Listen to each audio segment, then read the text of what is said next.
हनुमान और अहिरावण की विस्तृत कहानी परिचय रामायण भारतीय संस्कृति और धर्म का एक प्रमुख ग्रंथ है, जिसमें श्री राम के आदर्श, उनकी संघर्षपूर्ण यात्रा और उनके अनुयायियों की निष्ठा को दर्शाया गया है।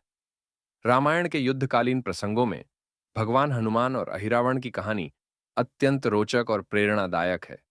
यह कथा न केवल हनुमान की शक्ति, साहस और बुद्धिमत्ता को दर्शाती है, बल्कि यह भी दिखाती है कि समर्पण और विवेक के साथ हर कठिनाई का समाधान संभव है। अहिरावण का षड्यंत्र, लंका पर युद्ध अपने चरम पर था। श्री राम और रावण की सेनाओं के बीच घमासान युद्ध चल रहा था। रावण अपनी हार की ओर बढ़ रहा था। अपने जीवन और राज्य को बचाने के लिए उसने अहिरावण से सहायता मांगी। अहिरावण पाताल लोक का राजा और रावण का घनिष्ठ सहयोगी था। वह मायावी शक्तियों में निपुण था और तंत्र मंत्र में पारंगत था। रावण के आग्रह पर अहिरावण ने युद्ध में हस्तक्षेप करने का निश्चय किया।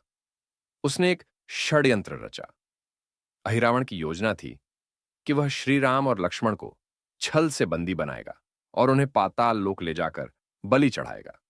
इस बलि के माध्यम से वह अपने तांत्रिक अनुष्ठानों की सिद्धि करेगा और रावण को युद्ध जीतने में सहायता प्रदान करेगा। श्री राम और लक्ष्मण का अपहरण। अहिरावण अपनी मायावी शक्तियों का उपयोग कर रात्रि के समय वानर सेना को भ्रमित करने में सफल रहा। उसने अपने छल प्रपंच से श्री राम और लक्ष्मण को बंदी बना लिया और उन्हें पाताल लोक ले गया। वानर सेना को जब इस बात का पता चला तो उनमें हाहाकार मच गया। श्री राम और लक्ष्मण के बिना युद्ध जीतना असंभव था। हनुमान की जिम्मेदारी जब वानर सेना के प्रमुख सुग्रीव और अंगद को यह समाचार मिला तो उन्होंने भगवान हनुमान से सहायता मांगी। हनुमान को श्रीराम के प्रति अपनी भक्ति और कर्तव्य का भान था। उन्होंने वचन दिया कि वे श्री राम और लक्ष्मण को किसी भी कीमत पर वापस लाएंगे। हनुमान ने अपनी शक्ति और बुद्धिमत्ता का सहारा लिया और पाताल लोक की ओर प्रस्थान किया। पाताल लोक की यात्रा। पाताल लोक का मार्ग कठिन और दुष्कर था। हनुमान ने अपनी दिव्य शक्ति का प्रयोग करते हुए इस कठिन यात्रा को पूरा किया। पाताल लोक पहुंचने पर उन्होंने देखा कि वहां चारों ओर घना अंधकार और मायावी शक्तियों का वास है। हनुमान को वहां अहिरावण के सैनिकों और रक्षकों का सामना करना पड़ा। अपनी असीम शक्ति और चपलता से हनुमान ने उन सबको पराजित कर दिया। अहिरावण के महल में प्रवेश। पाताल लोक में अहिरावण का महल भव्य और जादुई था।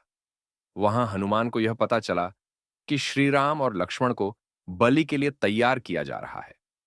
अहिरावण ने अपने महल को सुरक्षा के लिए मंत्रबद्ध कर रखा था।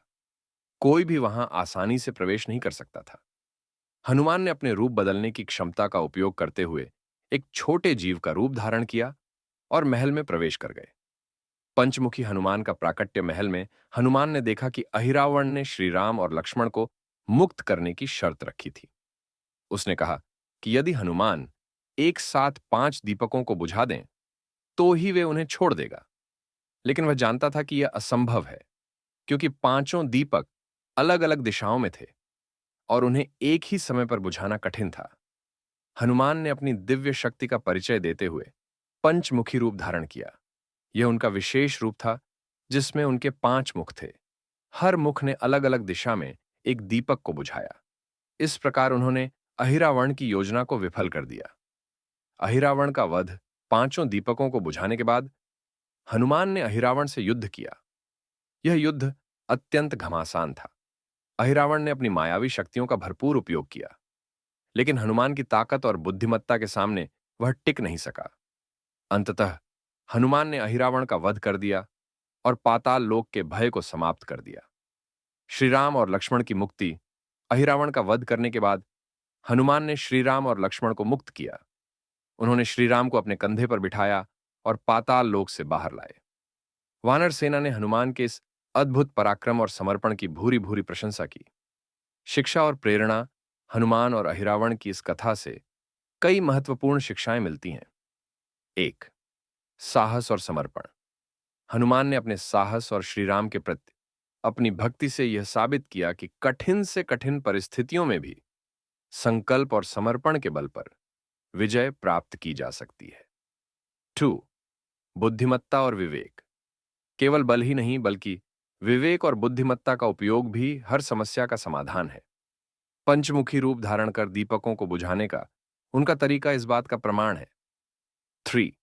कर्तव्य निष्ठा। हनुमान की कर्तव्य निष्ठा और निष्ठा हमें यह सिखाती है कि सच्चे भक्त और अनुयायी अपने आराध्य के लिए किसी भी संकट का सामना